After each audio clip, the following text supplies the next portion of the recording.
Iran ने America के साथ परमाणु समझौते पर बातचीत की इच्छा जताई। ईरान के उप विदेश मंत्री मजीद तख्त रवाची ने कहा कि अगर अमेरिका प्रतिबंध हटाने पर सहमत है तो हम कई मुद्दों पर समझौता करने को तैयार हैं। अमेरिका का कहना है कि वार्ता में रुकावट ईरान की वजह से है, जबकि ईरान ने कहा यह हमारी रक्षात्मक क्षमता है। बातचीत का अगला दौर मंगलवार को जिनेवा में होगा। बांग्लादेश में शेख हसीना सरकार के बाद बनी यूनुस सरकार के 18 मंत्रियों की संपत्ति बढ़ी है। प्रधानमंत्री यूनुस की संपत्ति में एक साल में लगभग 11% की बढ़ोतरी हुई और कुल 12.5 करोड़ पहुंच गई। आवास मंत्री अब्दुल रहमान की संपत्ति में 1.23 लाख करोड़ की बढ़ोतरी हुई। सरकार जांच कमेटी गठित कर संपत्ति वृद्धि की जांच कर सकती है। पंजाब की मुख्यमंत्री मरियम नवाज ने पुलिस कर्मियों को जनता के साथ सम्मानजनक भाषा में बात करने का आदेश दिया। अब नागरिकों को ओए कहकर बुलाना मना होगा। पुलिस को सर या मैडम, साहिब या साहिबा कहकर ही संबोधित करना होगा। पुलिस कर्मियों की जवाबदेही तय की जाएगी और व्यवहार सुधारने के लिए प्रशिक्षण दिया जाएगा। बलूच लिबरेशन आर्मी BLA ने दावा किया कि उसने 17 पाकिस्तानी सैनिकों को हिरासत में लिया, जिनमें से 10 को छोड़ दिया गया, बाकी 7 को कैद किया गया। BLA ने पाकिस्तान सरकार को बलूच लड़ाकों की रिहाई के लिए 7 दिन की मोहलत दी। BLA के अनुसार यह ऑपरेशन हारोफ का दूसरा चरण है। अमेरिकी विदेश मंत्री मार्को रूबियो ने रूस के विपक्षी नेता एलेक्सी नवलिन की मौत पर 5 यूरोपीय देशों की रिपोर्ट को गंभीर बताया। रिपोर्ट में कहा गया कि नवल्नी की हत्या जहरीले मेढकों के टॉक्सिन से हुई। अमेरिका ने कहा कि इस रिपोर्ट के निष्कर्षों पर विवाद नहीं है, जबकि रूस ने इसे पश्चिमी प्रोपेगेंडा करार दिया।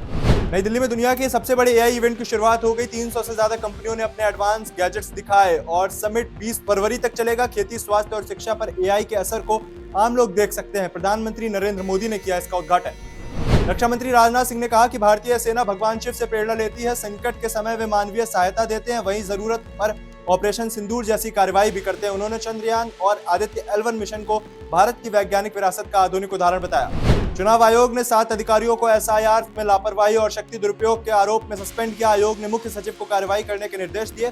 संवेदनशील वोटर लिस्ट से जुड़ा काम प्रभावित होने की चिंता जताई गई। वडोदरा और अहमदाबाद के 32 स्कूलों में ईमेल के जरिए धमकी मिली। ईमेल में लिखा गया कि गुजरात खालिस्तान बनेगा और हिंदुस्तान बच जाएगा। स्कूल खाली कराए गए और बम निरोधक दस्ते ने तलाशी शुरू कर दी। मध्य प्रदेश के मुख्यमंत्री डॉक्टर मोहन यादव का हेलीकॉप्टर खंडवा में उड़ान भरते समय थोड़ी देर हवा में लड़खड़ाया। कुछ देर स्थिर रहने के बाद हेलीकॉप्टर ने सुरक्षित उड़ान भरी। 25 साल के कमल ध्यानी की दिल्ली में खोदे गए गड्ढे से गिरने से मौत। परिजन ने सरकारी लापरवाही और आरोप लगाया और मुआवजे नौकरी की मांग की। 40 दिन की पैरोल पूरी करने के बाद डेरा सच्चा सौदा प्रमुख गुरमीत राम रहीम सिंह को रोहतक की सुनारिया जेल लौटे। यह उनकी 15वीं पैरोल थी। फिल्म अता पता लापता का कर्ज और चेक बाउंस केस के कारण राजपाल यादव मुश्किलों में। हाईकोर्ट ने 1.5 करोड़ जमा करने तक जमानत स्थगित की। रिटायर फौजी ने पत्नी और 16 साल के बेटे की गोली मारकर हत्या की और रेलवे लाइन पर खुदकुशी की। पुलिस मामले की जांच कर रही है।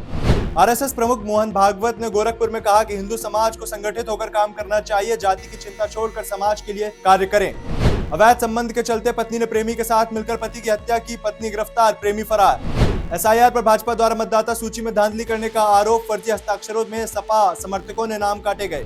कांग्रेस ने कहा कि मणिशंकर अय्यर से पार्टी का कोई लेना देना नहीं। अय्यर ने केरल में पिनराई विजयन की तारीफ की थी।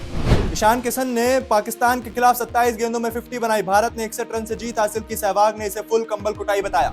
अजय देवगन, अर्जुन रामपाल और अन्य सितारे भारतीय टीम की जीत पर बधाई दे रहे हैं। T20 वर्ल्ड कप 2026 में भारत ने पाकिस्तान को 61 रन से करारी शिकस्त दी। इस जीत की चमक रही ईशान किशन की 40 बॉल में 77 रन की 2000 पारी, जिसके लिए उन्हें प्लेयर ऑफ द मैच चुना गया।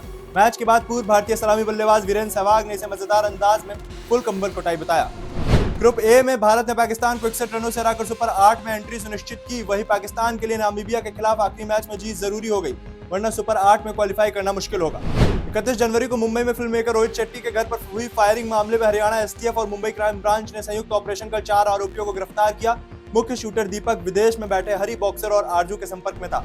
शाहिद कपूर और तृप्ति डिमरी की फिल्म और रोमियो ने रिलीज के 2 दिन में 23.51 करोड़ रुपए का बॉक्स ऑफिस कलेक्शन किया। फिल्म में पहले दिन 9 करोड़ और दूसरे दिन 14.50 करोड़ की कमाई की। वीकेंड पर कुल कलेक्शन 43% का उछाल देखने को मिला। T20 वर्ल्ड कप 2026 में भारत की पाकिस्तान पर शानदार जीत के बाद क्रिकेटर रिंकू सिंह ने यूट्यूबर एल्विश यादव से वीडियो कॉल पर बातचीत की। वीडियो सोशल मीडिया पर वायरल हो गया, जिसमें दोनों ने जीत की बधाई दी और मैच के बाद अपनी खुशी जाहिर की।